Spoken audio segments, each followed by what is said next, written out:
Hoje você vai lembrar de um filme que muita gente assistiu já, década de 80 aí.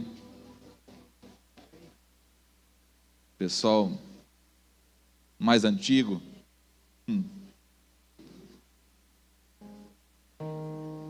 Eu dei o mesmo título para a nossa meditação dessa manhã, desse filme,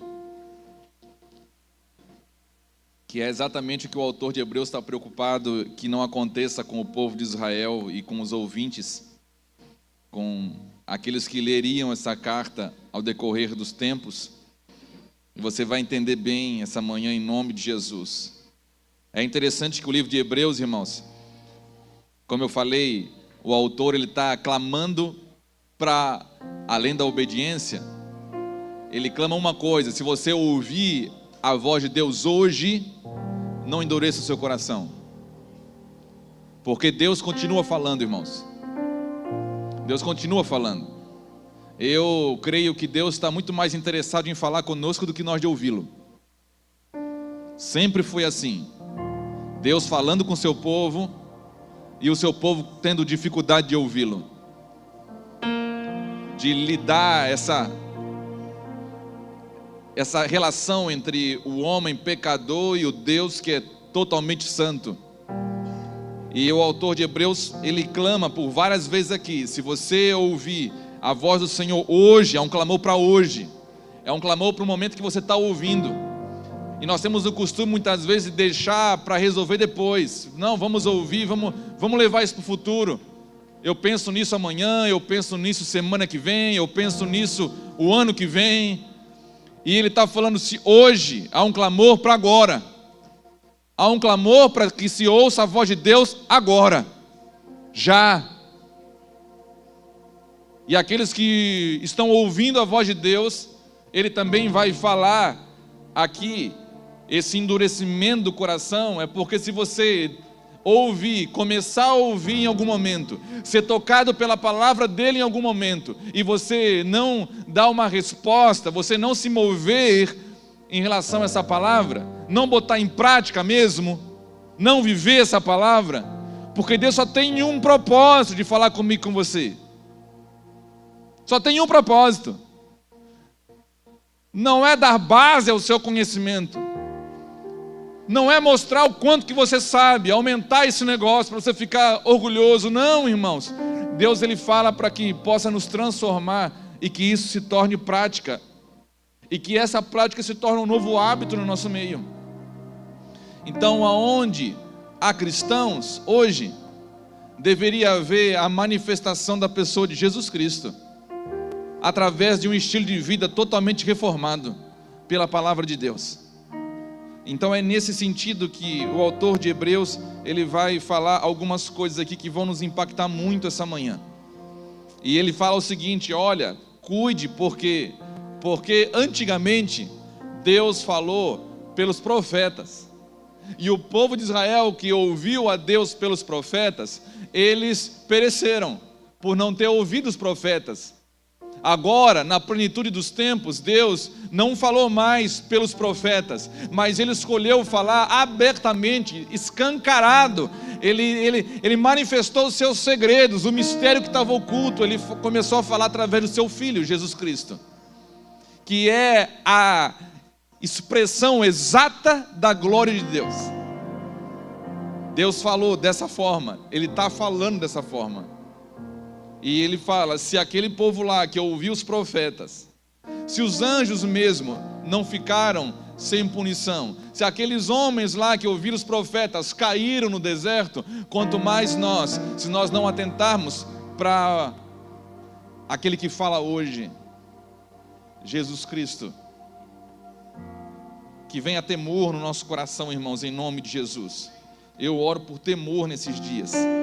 Eu oro para que a gente possa lidar com a palavra de Deus diferente.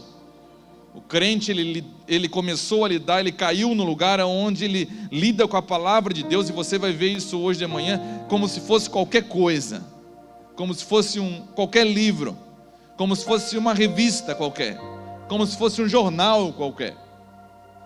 A palavra de Deus, se ela não estremece você, se ela não impacta você, você já está doente. Se ela não nos impacta, você já está morrendo. Se você consegue administrar alguma coisa ainda. Hebreus capítulo 4.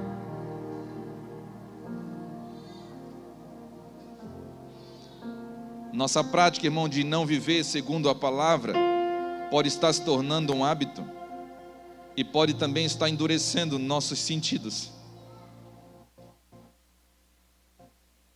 Versículo 1, capítulo 4.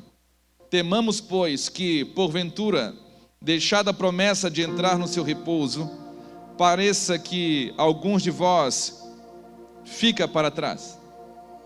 Por isso que eu falei dos deixados para trás. Não sei se você já assistiu aquele filme. Muito crente com medo de ser deixado para trás. Esse é o único medo que você não precisava ter, se nós estamos em Cristo.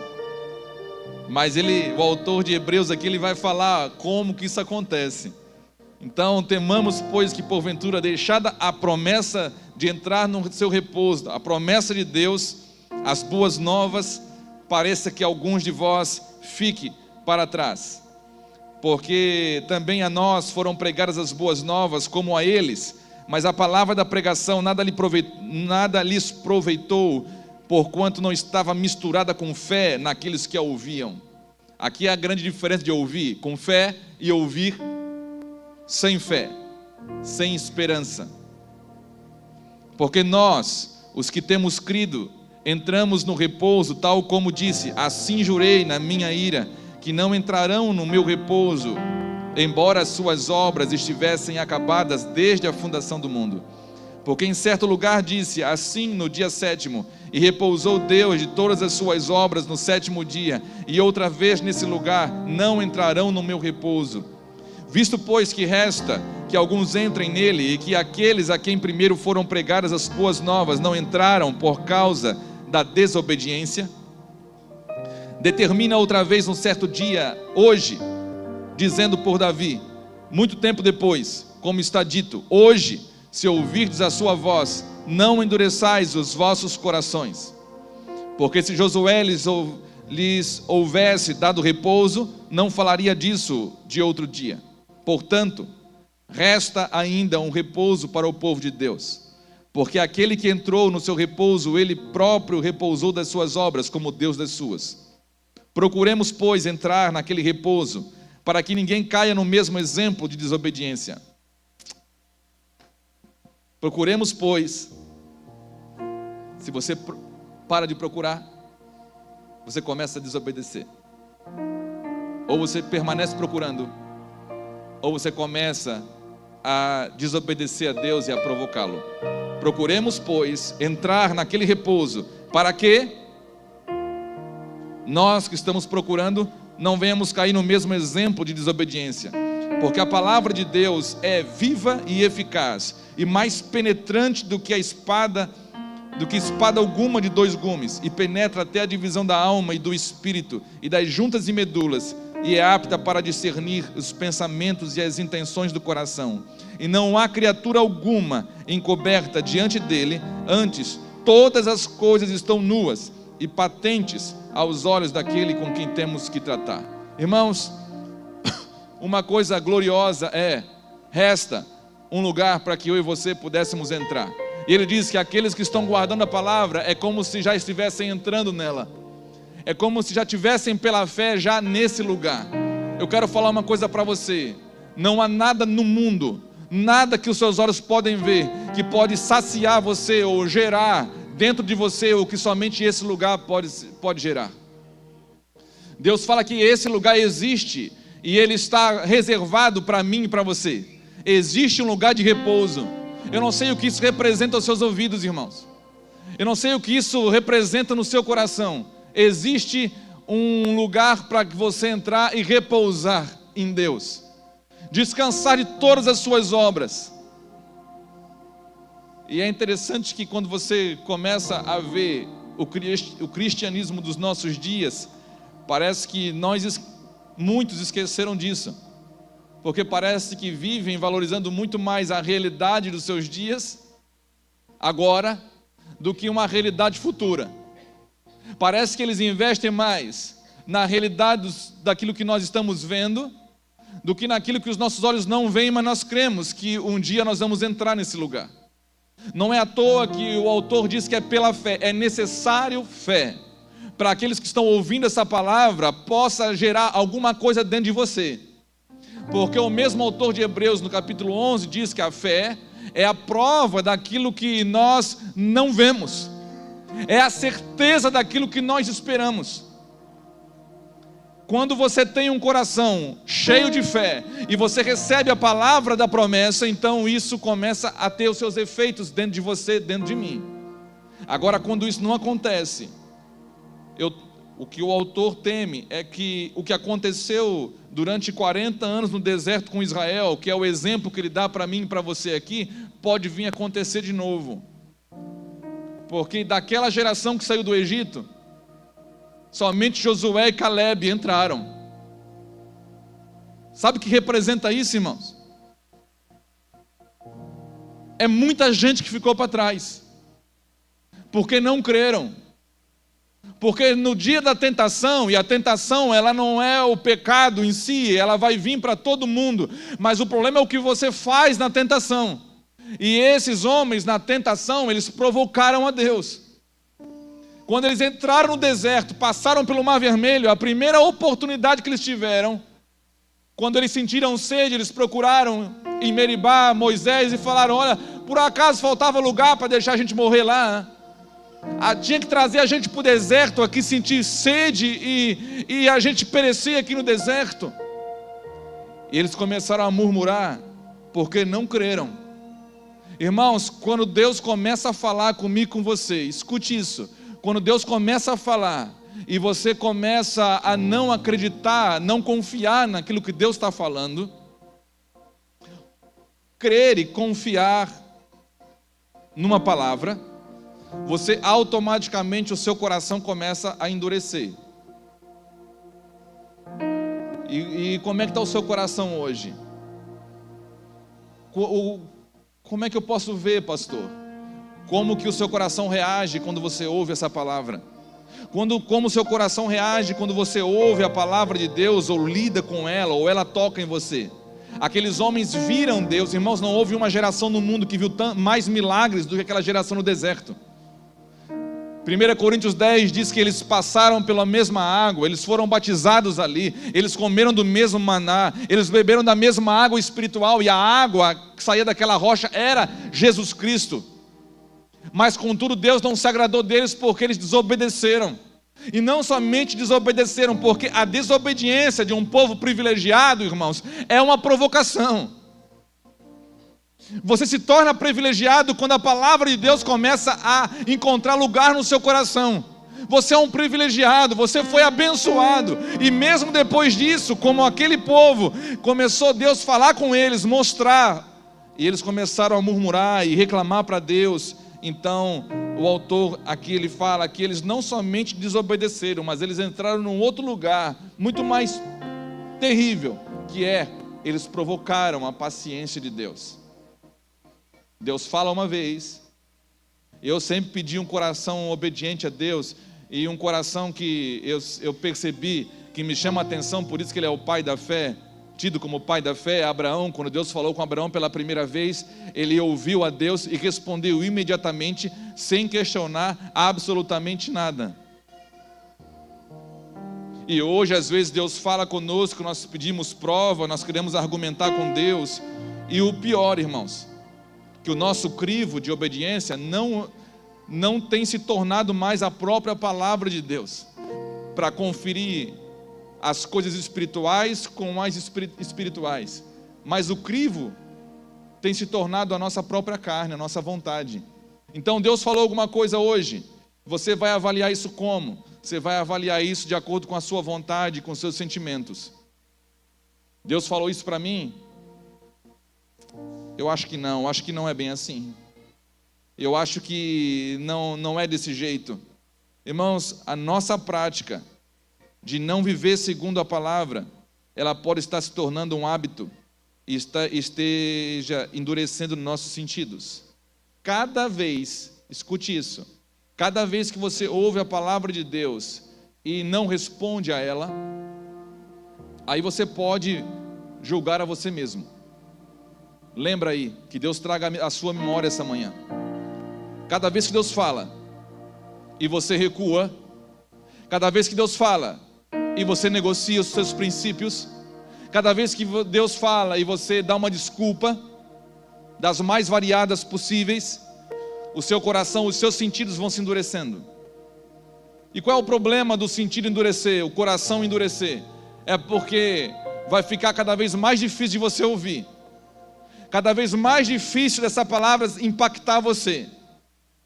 Por quê? Porque você cria um hábito de negar essa voz. Sabe aquela vozinha que está dentro de você sempre? Que testifica no seu coração, na sua alma, quando você vai fazer alguma coisa, de repente aquela vozinha assim, não faz, ou lembra algo, traz à memória algo, e você recusa ouvi-lo, e você prefere então seguir fazendo a sua vontade. Nesse momento, o seu coração se torna mais duro. Deus sabe, e é interessante que diante dele, irmãos, por mais que a gente aparenta uma coisa aqui, a palavra do Senhor diz que todos nós estamos diante dele como se estivéssemos nus, sem nada. Não há como disfarçar diante dele. Então relaxa essa manhã, amém? Se tem um lugar que você não precisa disfarçar, é aqui. Por isso que diz a palavra do Senhor que aonde é o Espírito do Senhor, aí há liberdade. Fingir já chega lá fora, irmãos. Fingir já chega nas redes sociais. Aqui hoje todo mundo finge, todo mundo tem que apresentar ou representar alguma coisa. O Senhor diz, na minha presença, aonde meu Espírito está, aí há liberdade. Então pode relaxar, porque Deus já está te vendo como você realmente é. Agora Deus, ele conduziu o povo ao deserto, não foi para que eles perecessem lá. Deus está te conduzindo a lugares às vezes difíceis, escute isso, irmãos, não é para ver você perecer ali. Deus não quer que você caia. Não é desejo de Deus, nós podemos falar isso com toda certeza, que eu e você venhamos a cair. Mas é a intenção de Deus em que Deus nos conduzindo por lugares áridos da nossa vida, difíceis, Deus ele está ensinando uma coisa para Israel e ensinando uma coisa para mim e para você. Nesses lugares que você não gosta de estar, é o lugar onde eu posso ensinar você a depender completamente de mim. Ali é uma pós-graduação, irmãos, para Israel. Para tudo aquilo que Deus iria fazer em Canaã, na terra prometida, eles tinham que aprender uma coisa. Irmãos, quando Deus sacou o povo de Israel do Egito, uma coisa interessante aconteceu espiritualmente com os nossos irmãos. Estava mudando a agenda deles. É como se Deus pegasse um povo todinho, uma nação, e é interessante que eles eram escravos e Deus já chamava eles de exército. Deus naquele dia, irmãos, os egípcios estavam vendo um grupo de escravos ir embora. Deus estava vendo um exército se aproximando dele. Você já viu que loucura? E para aquilo que Deus iria fazer, Deus então ele começou a mudar. Deus arrancou eles da agenda pessoal deles, de cada um. Cada um estava vivendo a sua vida, cada um estava vivendo com a sua família, cada um tinha os seus compromissos, cada um estava ali servindo Faraó. Então Deus pega, agora eu vou inserir vocês na minha agenda, para servir um propósito muito maior. Deus mudou a realidade daqueles homens e mulheres, começou a mudar naquele dia. Quando eles entraram no deserto, eles não entenderam isso, irmãos. Para eles foi uma agonia. Foi nas águas, quando eles reclamaram que não tinham. Você consegue ver tanta reclamação num povo que viu tanto milagre? Reclamaram da água, não tinha água. Reclamaram do pão, não tinha pão. E aqui eu aprendo uma coisa, irmãos, que é um aviso para os nossos dias, porque infelizmente no cristianismo dos nossos dias, bênção tem se tornado sinal de aprovação. Você tem bênção, então você é aprovado. Naqueles dias não.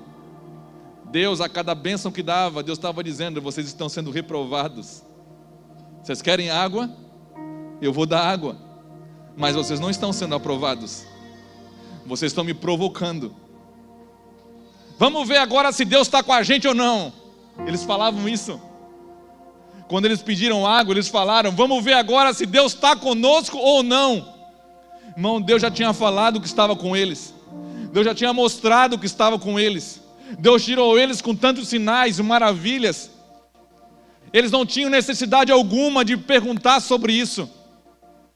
O dia da tentação deles não foi só o dia da tentação, mas foi o dia que eles mais provocaram a Deus. Aí pediram carne. Ah, a gente não tem carne, Senhor. Eita, povo, para murmurar, irmão, reclamar é o crente. Aí foi lá reclamar: ó Deus, então vocês querem carne? Eu vou dar carne até sair pelo nariz de vocês. E você acha que bênção é sinal de aprovação ainda? Eles não precisavam reclamar. Eles poderiam apenas pedir a Deus. Deus não pediu para ouvir a sua reclamação, Deus pediu para ouvir as suas necessidades. Você pode abrir os seus lábios e falar para o seu pai o que você precisa. Só que a sua reclamação, ela é uma provocação, porque você está testando a paciência de Deus, como aquele povo testou no deserto.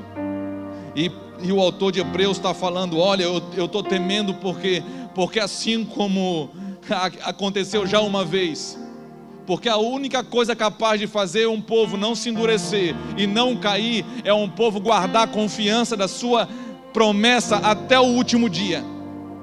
Escute, a única coisa capaz de fazer você continuar até o fim. Eu quero chegar até o fim. Você quer, irmãos?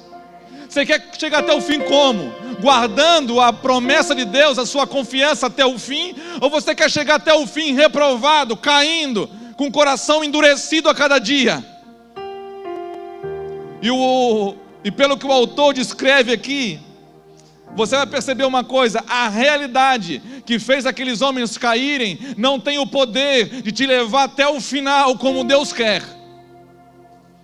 Se você olhar para as suas coisas ao seu redor, olhar à sua volta hoje, talvez, se você prestar bem atenção nelas, o que elas vão fazer para você é ajudar o seu coração a endurecer.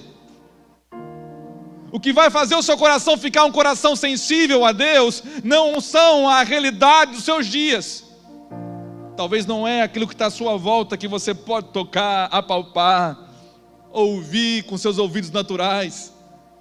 Talvez o que vai deixar o seu coração sensível a Deus não está ao alcance dos seus olhos naturais, mas é aquilo que você não vê.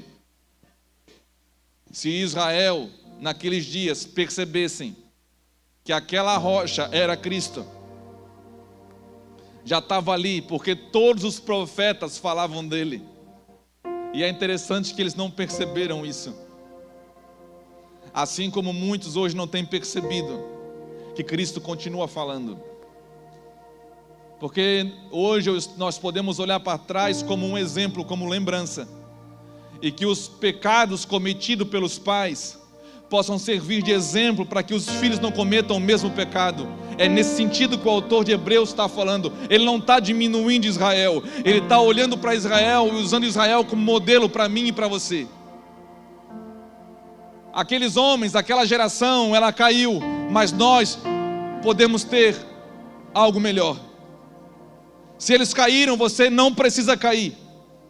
Porque, irmão, repetir um erro que você já conhece, você já viu e comete o mesmo erro. Nós estamos vendo geração após geração que está repetindo o erro. Um repete o erro do avô, um repete o erro do pai, um repete o erro do fulano, e vai repetindo o erro, reproduzindo os mesmos erros. Não era para ser assim. O que Deus está falando é que você deveria ver o erro das pessoas que cometeram antes de você, e você ter um coração sensível. Ah, mas as desculpas que nós criamos, elas são terríveis. Existe um apelo, irmão, muito claro no livro de Hebreus. Ouça hoje. Se hoje, não está falando para amanhã, O apelo é imediato. O apelo, o autor de Hebreus, é urgente para a nossa geração. Hoje, agora. Ele dá ênfase a isso. Se você está ouvindo agora, e se desculpas estão vindo no seu coração, então duvide do seu coração, porque ele está te enganando. Se você está começando a ouvir a voz de Deus, e você está negando através dos seus amigos, que os seus amigos vêm falar para você alguma coisa, ou te exortar, e isso não tem mais peso para você, cuide, seu coração está te enganando. Se os seus líderes vêm chamar atenção, e você não tem mais sujeição alguma, cuide, seu coração já te enganou. Se seus pais, se a igreja, se o que é liberado num dia como esse já não causa mais nada no nosso coração, cuide. Eu temo que vocês sejam deixados para trás depois que o povo entrar. Vocês fiquem para trás e não entrem nesse descanso que está prometido. Irmão, Deus entrou num lugar e Ele tem preparado esse lugar para mim e para você. Resta um lugar para nós entrarmos. Agora viva como se você desejasse entrar nesse lugar todos os dias da sua vida, para você não cair no exemplo de desobediência, no exemplo de homens e mulheres que endureceram seu coração. Os dias, irmãos, de tentação para aqueles são muitas vezes os dias de provocação. E os seus? Quando você é tentado, qual é a sua reação quando você é tentado? E olha que nós temos um sumo sacerdote, o autor de Hebreus fala que ele em tudo foi tentado para que pudesse se compadecer de você e te socorre no dia da tentação.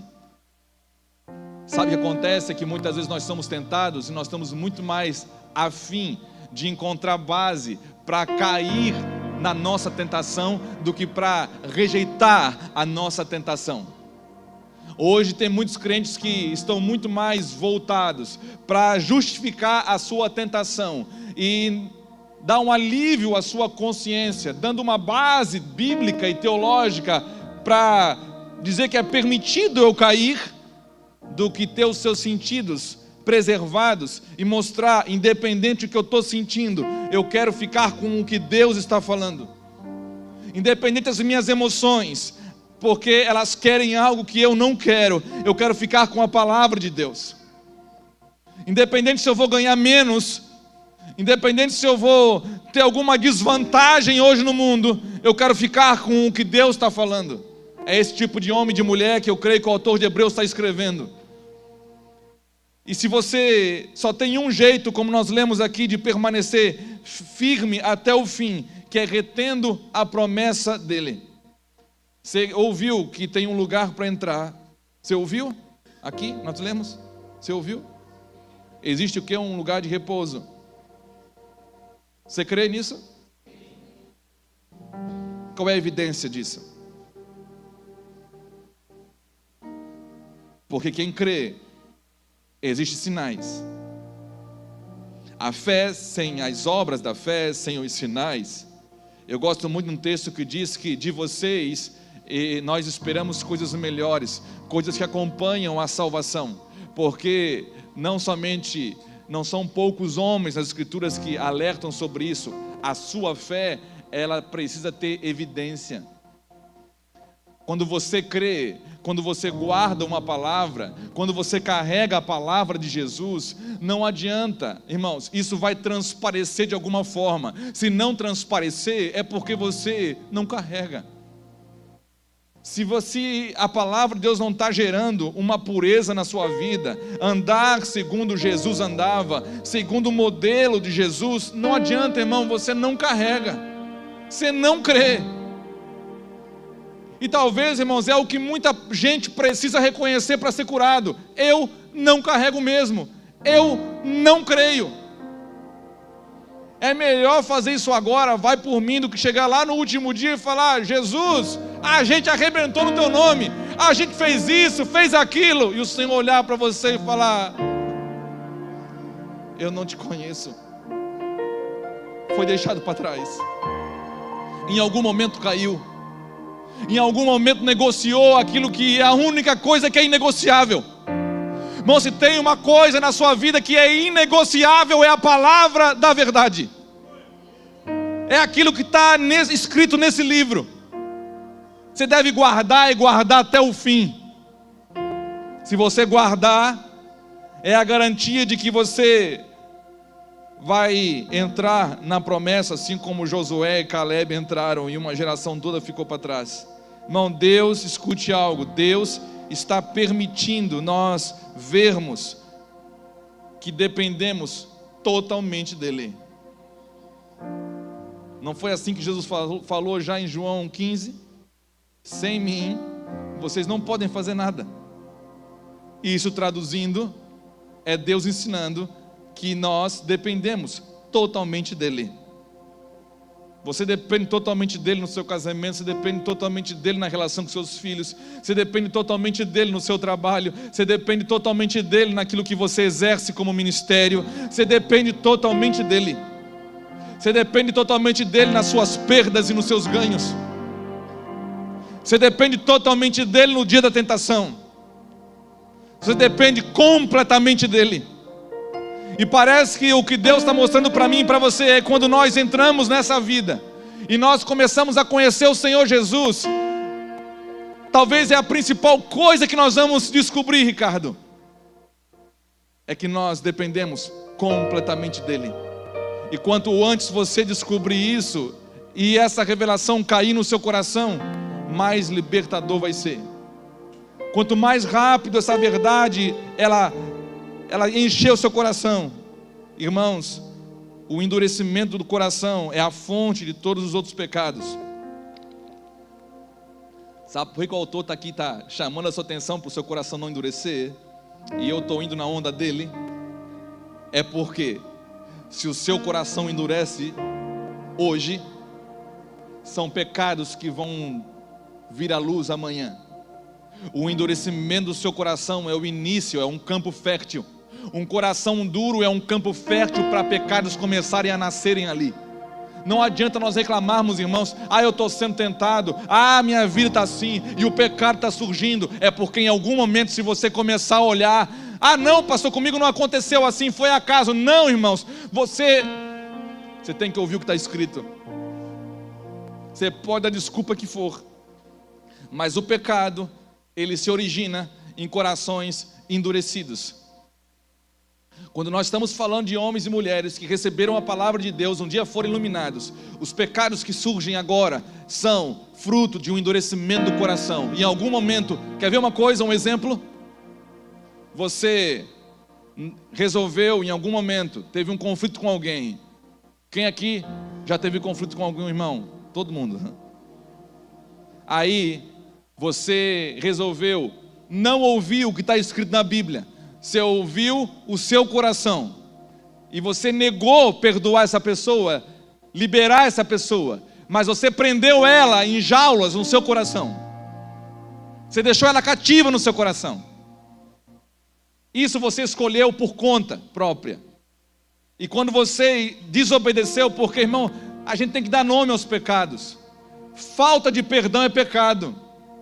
Você guardar mágoa de alguém é pecado. Você lembrar de uma situação e sentir raiva de alguém é pecado. Não adianta julgar o homicida, você faz o mesmo.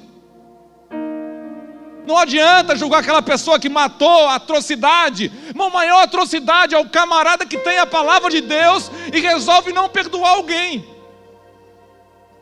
Nós estamos cometendo coisas tão terríveis quanto outros que não conhecem a Deus. Quando você decide isso, pastor, mas é uma vezinha só uma ofensa que eu não vou perdoar, só uma. Só porque o irmão ali é miserável, pastor. É uma pessoa não grata no céu. Será que ele não estava ali, Jesus morrendo por ele também? Para você cometer essa loucura? Será que você tem a autorização para sentar no lugar de juízo e você julgar quem é merecedor de perdão e quem não é? Eu costumo dizer que as pessoas que não perdoam, elas não têm noção do quanto foram perdoadas. As pessoas que não têm misericórdia dos outros são pessoas que não têm noção da misericórdia que receberam. Que quanto mais perdoado você é, mais você perdoa. Mas quando eu nego um perdão, o seu coração começa a entrar em atrofia. Ele vai se enrijecendo. E não adianta, agora fica cada vez mais difícil você perdoar aquela pessoa. E não somente aquela pessoa, porque o endurecimento de hoje vai gerar outros pecados amanhã. Porque se torna um campo fértil. O diabo gosta desse lugar. O diabo gosta, ele se alimenta de crentes que ouvem a palavra de Deus e não obedecem. O diabo ama pessoas assim. Ouvi e eu não considero mais. As pessoas estão se distraindo, irmãos. Todo pecado, especialmente o pecado cometido pelo povo privilegiado e professo de Deus, não apenas provoca a Deus, mas o entristece. Imagina, irmãos, você tem noção de que você pode gerar alegria em Deus, mas também você pode gerar tristeza? Já parou para pensar nisso? Você, hoje, você pensa que não é ninguém no mundo, você mesmo pode gerar prazer no coração de Deus e também tristeza. Quando você ouve a palavra de Deus e você pratica, você gera alegria. Agora, quando você ouve a palavra de Deus e não faz, e rejeita, por isso que tem uma das cartas que nós lemos na Bíblia que diz que segundo aquilo que nós já recebemos, a medida que nós já recebemos, andemos nessa medida. Não recua, irmãos. Meu pastor me ensinou uma coisa: baliza a sua vida por cima, não por baixo. Vou explicar. Tem gente que fala hoje para pecar, mas é porque está todo mundo pecando por baixo. Não, irmãos, baliza a sua vida por cima. Eu vou olhar para aqueles que estão levando a coisa a sério. Eu vou olhar primeiro para Jesus Cristo, porque Ele, sendo filho, aprendeu a obediência pelo que padeceu.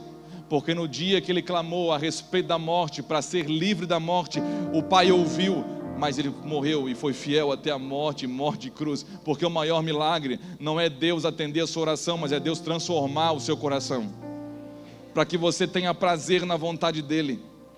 Esse é o maior milagre que nós podemos experimentar. Irmãos, se você desconfia de Deus, escute, aquele povo desconfiou, tá? Estamos com sede, não confiaram. Toda vez que você coloca em xeque a soberania de Deus, o cuidado de Deus, Deus, Ele fala a respeito, por exemplo, de ansiedade: não andeis ansiosos por coisa alguma, que Deus cuida dos lírios, quanto mais vai cuidar de vocês. Se Deus, irmãos, alimenta os pardais, quanto mais vocês. Então não estejam ansiosos pelos cuidados dessa vida. Agora, quantas vezes nós murmuramos e nos entristecemos, ansiosos por alguma coisa dessa vida? Irmãos, escute algo que eu vou falar para você. Nos anos que eu atendo pessoas, eu nunca vi uma pessoa entrar no meu gabinete, na minha sala, e falar que está ficando triste por alguma coisa celestial. Mas todos entram falando que estão tristes por coisas materiais, pela sua realidade. Pode ser uma troca de casa que não deu, uma reforma, uma troca de carro, uma mudança de emprego, a renda caiu. É comum as pessoas ficarem tristes por isso, mas o Senhor continua dizendo: meu filho, não andeis ansioso por coisa alguma, porque afinal de contas a ansiedade não é pecado. O pecado, escute algo, irmãos, olha só que interessante, o pecado tem muitas formas e cores. Sabia disso? Como que o pecado se apresenta para você? Já percebeu? O pecado parece justo, mas é vil. Ele parece agradável, mas é destrutivo. O pecado promete muito para você. Parece até que você vai se dar bem, mas não realiza nada.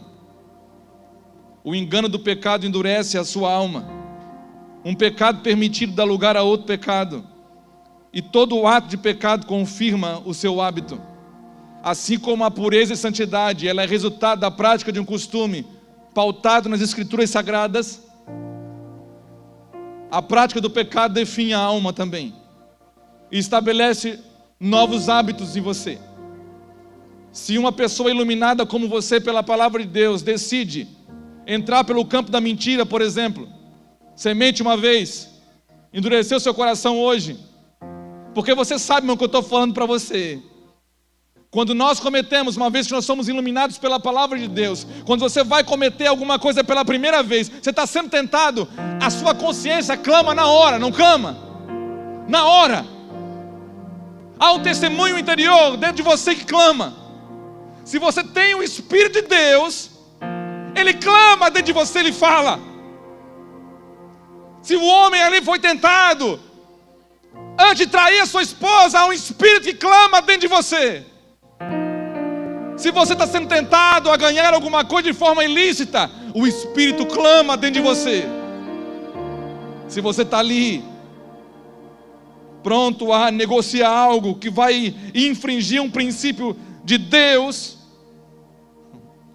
ele clama dentro de você na hora. Mas você vai ter que escolher. Irmão, você vai ter que escolher quem que você vai ouvir. A gente fala aqui que tem 3 vozes que a gente ouve: a do Espírito de Deus, testemunhando das coisas de Deus, porque só tem um que conhece o coração de Deus, que é o seu Espírito. Agora tem a sua voz, a voz da sua carne. Essa ela é a miserável, é nojenta. Você tem que entender que a voz da sua carne, ela não presta.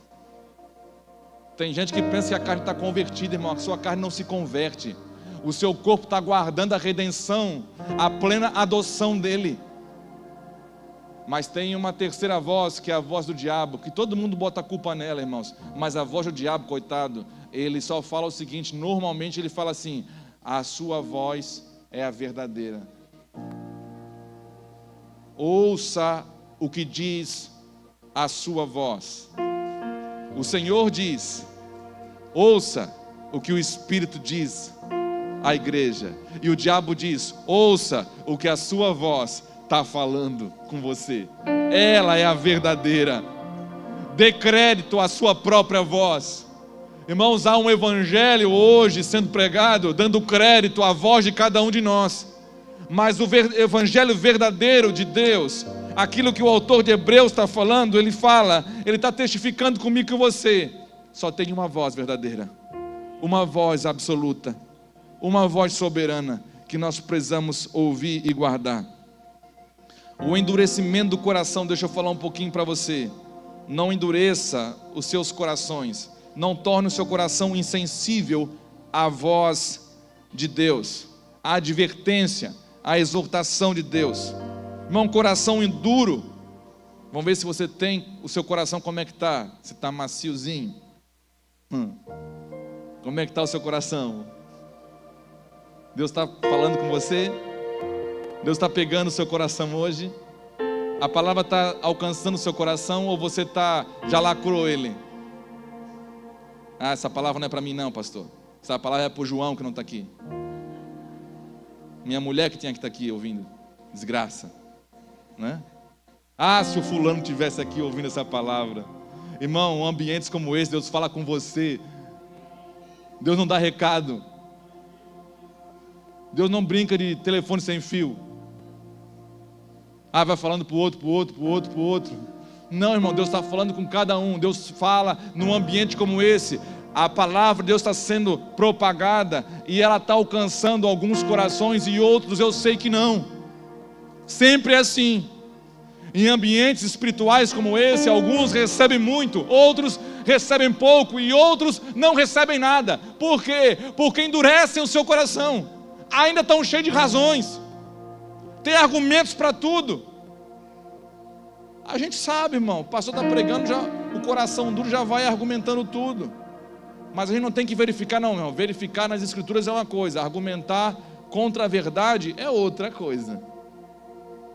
Coração duro, vamos lá.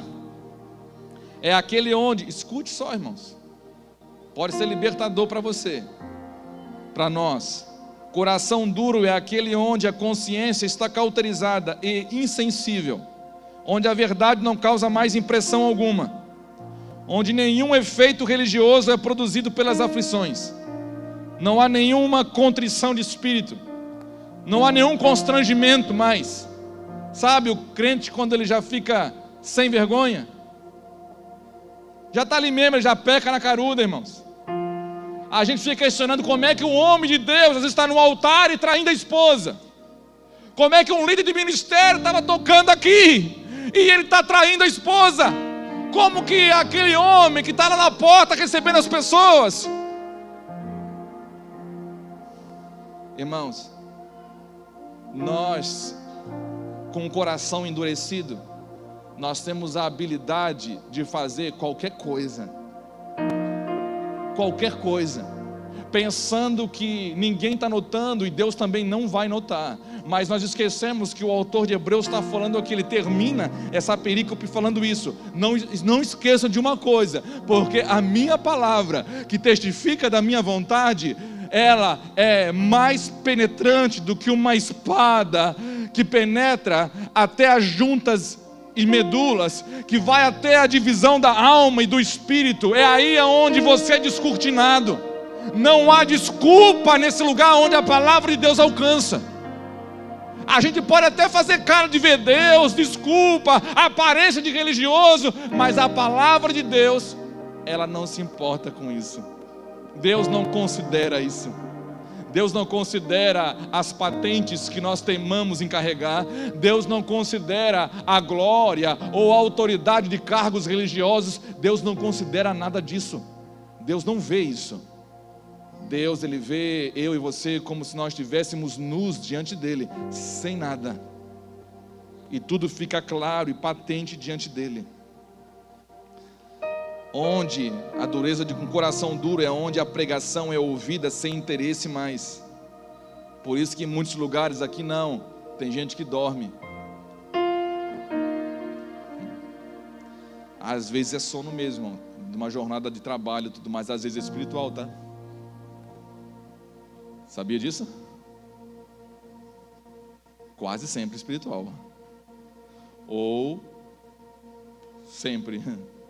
Mas se a palavra de Deus começa a ser pregada e começa a bater um sono em você, cuidado, irmãos, você já fica vigia.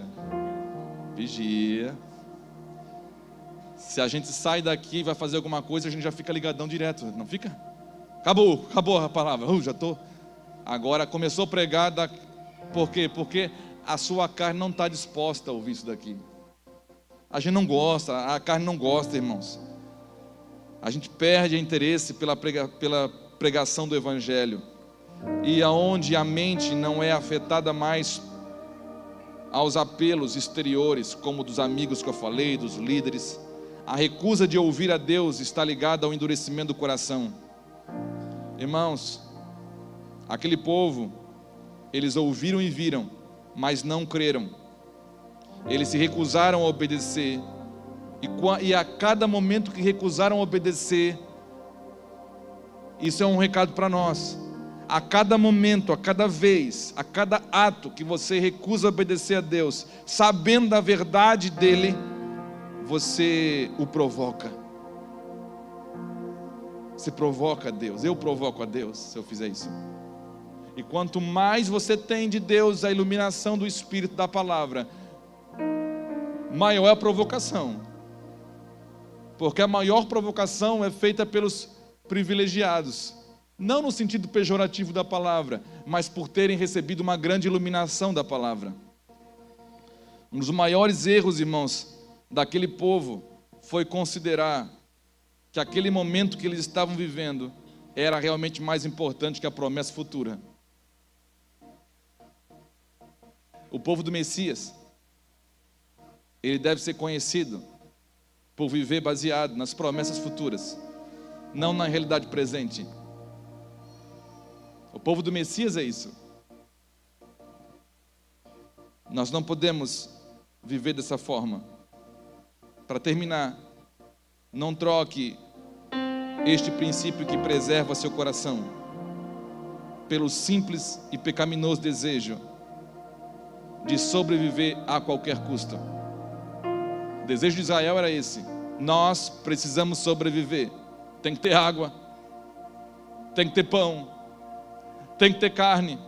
Roma sabia disso, então dava pão, água e circo. Porque se um povo tiver isso no mundo, está negociado.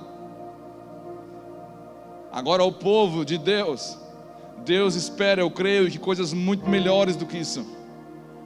Se não tiver água, se não tiver pão, vamos orar.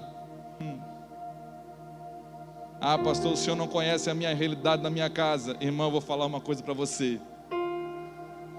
Uma despensa vazia para um cristão verdadeiro é uma oportunidade de milagre.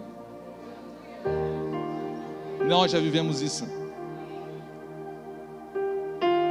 Agora, para um crente que caiu em incredulidade, é resultado de murmuração. Você olha lá o irmão postando na internet, está no restaurante, você começa a praguejar. Miserável, eu aqui passando luta, necessidade, o outro lá. Irmão, larga a mão de murmurar. Olha para a sua realidade, olha para o Senhor. Deus está tratando uma coisa na sua vida. Deixa o irmão usufruir, se é verdade ou não, deixa ele. Larga, você é livre. Fica carregando um monte de gente, meu pai, crente cegonheira. Só está carregando coisa atrás, vai carregando, vai carregando, vai carregando. Ô louco, larga esse povo que você fica invejando, fica comparando. Está lá, sabe por que você fala e a gente compara às vezes? É porque a gente queria estar lá no lugar dele, irmãos. Eu queria estar lá. Sabe aquele irmão que aí vem um irmão contar a bênção para você. Já teve isso, irmão? Contar uma bênção. Ô irmão, cuidado para quem você vai contar a bênção, que está cheio de crente invejoso por aí, irmão. Aí você vai contar, você ganha um carro. Imagina, irmãos, ganha um carro. Você vai contar para um crente: ó, irmão, ganhei um carro. O irmão invejoso, na hora ele fala assim, na hora, o que está passando no coração dele, irmão, vou tentar mostrar para você assim, ó. É esgoelando aquele cara, é botando Deus na parede. Por que Deus? Que deu para ele? Ele não merece. O que esse homem fez que eu não fiz? Você não sabe, irmãos, e talvez você nunca vai descobrir. Mas, irmãos, Deus está permitindo que você descubra e conheça, primeiro, quem você realmente é. Segundo, para a partir disso reconhecer o quanto que você precisa depender dele. Então, se um foi abençoado e você não, chega em casa, irmãos. Teve uma história uma vez, nós estávamos no seminário, deixa eu terminar aqui. Nosso primeiro ano de seminário, largamos tudo que a gente tinha, irmão. Deus rapou tudo. Acho que foi Deus que fez, irmão. Rapou tudo. A gente foi só com carro, com roupa. Eu, a Débora com 20 anos, eu com 22, 23 anos. Fomos pro seminário no ano 2000. No primeiro ano, irmãos, coisa terrível, a gente tinha uns 20 mantenedor. Eu ia toda semana no Bradesco. Não tinha aplicativo naquela época. E eu ia lá para ver se tinha caído alguma coisa na conta. Triste, irmãos. Quer ver? Era uma fila de missionário, de seminarista. Assim, ó, de 21 saia sorrindo. A maioria triste. Não caiu nada na conta. O primeiro ano que nós passamos lá, irmão, nós saímos do nosso apartamento próprio. A gente se desfez, emprestamos dinheiro, perdemos dinheiro. Tinha tudo sob medida, perdemos tudo. E a gente foi para o seminário. A gente tinha, na época, ganhava bem. Entendemos uma palavra, a gente foi. Chegou lá, no primeiro ano, a gente só ganhava. O que ganhava era para higiene pessoal. E a comida, pastor, a comida era às 18 horas que a gente comia, jantava, às 6 horas da tarde. Mas era aquela comida de presídio, tem? Nunca foi no presídio? Nem eu. A gente vê pelos filmes. Aí aquela coisa assim, ó, é uma concha disso, um pedaço de frango. Aí você tinha que, se você estava no final da fila, irmão, você tinha que contar com a honestidade do primeiro, porque era contado mesmo. Se alguém pegou 2, o último fica sem. Se o segundo pegou 2 também, os 2 últimos ficam sem. Eu já tinha ficado sem, por isso eu comecei a correr pro começo da fila. Aí chega no momento, irmão, que aquela comida já fica assim, ó, intragável, não dá mais, assim, tem? Aí um dia nós estávamos no dormitório, era 12 portinhas, irmãos. O nome do lugar era Egito. Para você ver o nível. A gente foi, irmãos, para um quartinho bem pequenininho, que não cabia cama direito. Então a gente tinha um sofazinho cama, para poder ter um frigobar dentro do quarto. Um guarda-roupa que eu tinha de 11 portas, ficou só 2 portas. Então assim, a roupa de verão ficava ali e a de inverno ficava na mala. Chão batido de cimento. Banheiro coletivo. 12 casais morando assim. E um banheiro dos homens lá no final. Coisa terrível, irmão. Tomar banho com um monte de macho junto. Ali, aquela coisa aberta. É a visão do inferno. Aí 2 banheiros das mulheres. Tu tinha que caçar horário para fazer necessidade, porque você queria um pouco de privacidade, não tinha. Quando alguém brigava, então, todo mundo sabia, abria a porta, ficava olhando, né? Tinha uns gaúchos lá, brigão. Cara, um dia eu vi um gaúcho que a mulher deixou ele para fora do quarto. Gaúcho macho chegou, bateu na porta. Ó, se tu não abrir, eu vou dormir aqui fora. Dormiu, irmão.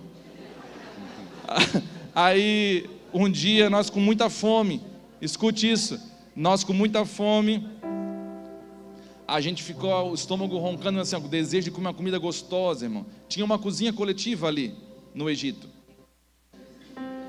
Uma cozinha coletiva. O Egito, por que Egito? Porque era ruim, irmãos, ruim mesmo. Era um lugar tenebroso. Mas foi o melhor ano do seminário para nós. É aqui que está a diferença. Por quê? Porque nós vimos muitos milagres ali. E eu lembro de um dia em que nós queríamos comer uma coisa diferente. Já estava até num lugarzinho um pouquinho melhor. Aí, nós ali orando, e um cheiro de comida, irmãos. Tinha um casal mineiro, mas fazendo aquele feijão mineiro. A avó dele tinha mandado bistequinha na lata com banho ainda. Fritou aquela bistequinha com couve, fez a polentinha, tudo. E eu e a Débora dentro do quarto, assim, ó, as bichas estavam tudo devorando por dentro. E ali a gente só... Eu não estava desejando a comida de alguém, eu estava pedindo, Deus, como eu queria comer um negocinho bom hoje, diferente. Obrigado pela janta das 6. Mas a gente queria uma coisinha diferente hoje. De repente a porta bate. Alguém batendo na porta. E aquele pratão na mão do vizinho. Era o prato do mineiro, irmãos. Até hoje a gente fala para eles, que são nossos amigos, como aquele dia, um prato de comida foi tão especial na nossa vida. Às vezes você tem dinheiro e pode comprar tudo. Às vezes o que você tem é só dinheiro, mais nada.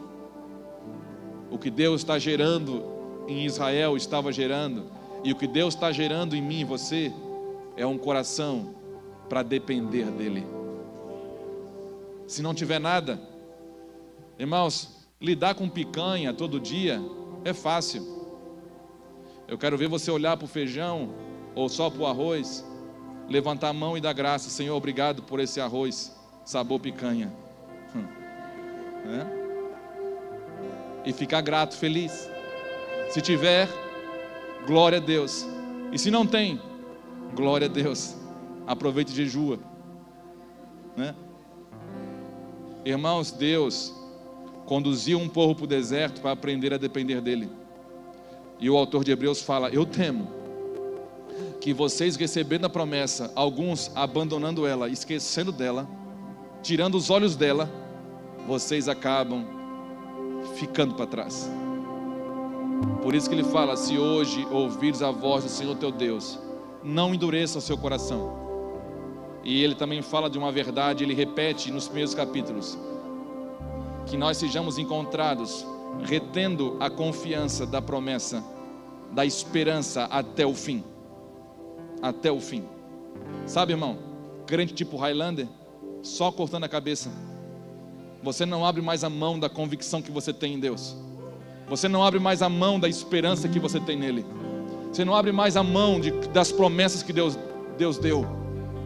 Você não vai trocar a sua primogenitura por um prato de lentilha, por qualquer comida. Por quê? Porque você vive não pelo prato, mas você vive pela promessa. É esse tipo de crente que Deus está falando, que a palavra de Deus pode gerar. Esaú negociou, ainda que era filho, herdeiro, negociou a primogenitura por um prazer momentâneo. Mas eu creio que Deus está fazendo de nós algo melhor e nos ensinando, irmãos, a mesmo com uma realidade difícil, você olhar para aquela realidade e falar: eu não vou negociar, eu não vou abrir concessão para nada, porque uma concessão hoje, no seu caso, no meu caso, pode ser fatal. Tem crente caindo, irmãos, porque pensa que ele pode, é só uma escorregadinha, pastor. Não, no seu caso, uma escorregadinha pode ser um tombo para sempre. Não negocie, retém até o fim. Vamos orar? Em nome de Jesus, eu quero orar por você. Se hoje você ouvir a voz do Senhor teu Deus, não endureça o seu coração como no dia da provocação no deserto.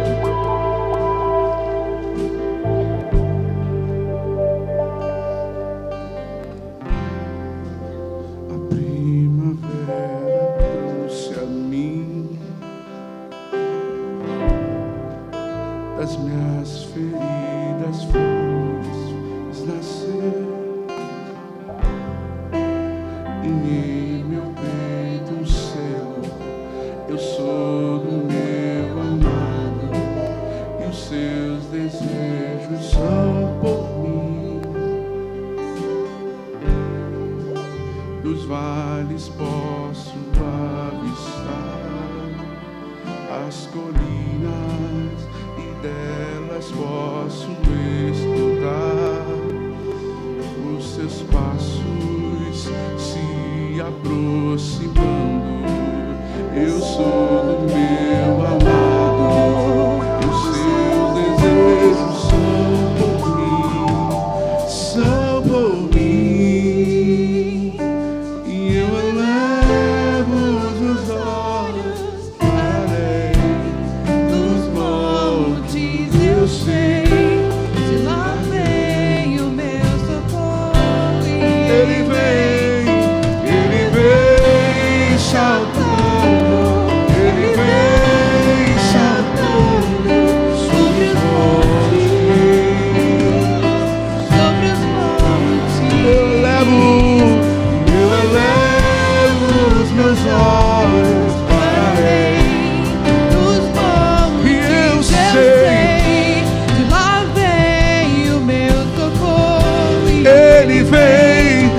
Ele vem saltando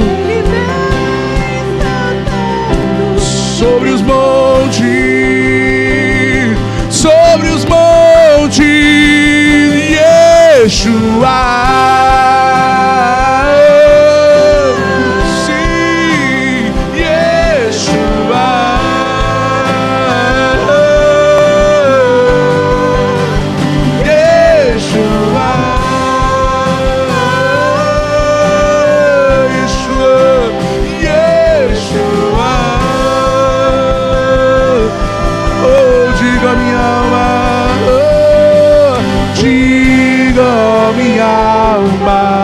Cante ao seu amado. O tempo de uma realidade eterna, sim. Diga, ó minha alma, cante ao seu amado. O tempo de cantar chegou. Irmão, eu quero orar por você. Se Deus mostrou algo para você essa manhã, que você não cuidou bem do seu coração, mas você ouviu ainda hoje algo, ainda há uma sensibilidade ainda, coloca a mão no seu coração comigo agora, em nome de Jesus. Por isso que o salmista pede para Deus esquadrinhar o coração dele. Deus, vê se há em mim um coração mau. Homens que entendem, irmãos, eles vão dar mais atenção para o lado de dentro do que pelo lado de fora.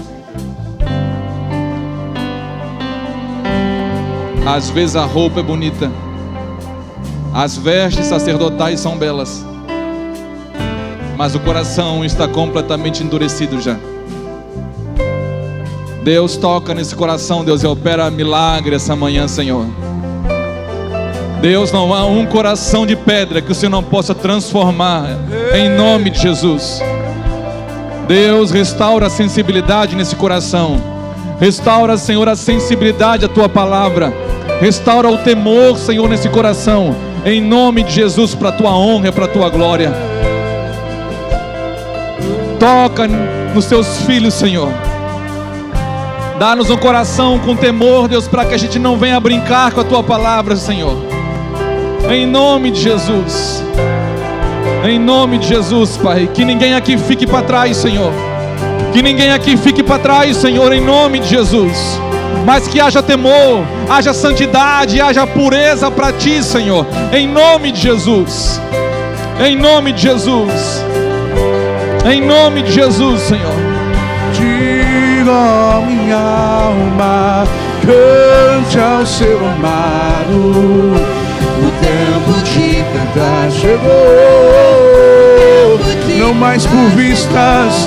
Diga, minha alma, cante ao seu amado. O tempo de cantar chegou. O tempo de cantar. Yeshua.